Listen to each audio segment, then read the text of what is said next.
Weit hinten in Niederbayern, über Espendzei, da wo sie Fuchs und Has gute Nacht sagen, geh, ist gestanden ein kleines Heisel, so schief und quer. Ich sag's euch Leute, da ist der Stäubermanni hier, bei dem was mit dem Lesen und dem Schreiben recht mau, dafür hat er Gitarre gespielt, wie er gesingt die Sau. Go, go, Money, go, go, go, go, Money, go, go, go, go, Money, go, go, go, go, Money, go, go, go, Money, spiel auf.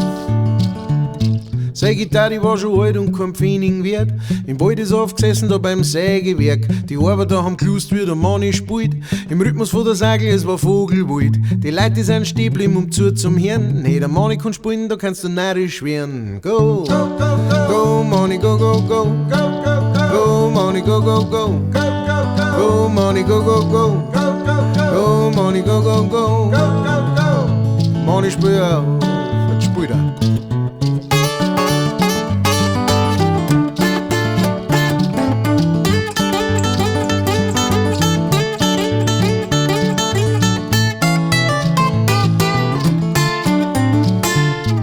Seine Mutter, die hat gesagt, Manni, jetzt pass auf. Nimmer lang, da musst du in die grosse Welt hinaus. Die Leute, die werden kommen bis vor Reicher Heu. Werden sagen, jetzt spielt der Manni da aus Espendzei. Und in der Zeitung schreiben schon am nächsten Tag, hey, der grosse Stäubermanni war da. Go, go, go, go, Manni, go, go, go, go, go, go, Manni, go, go, go, go, go, go, Manni, go, go, go, go, go, Manni, go, go, go, go, go, Manni, spiel auf. Go.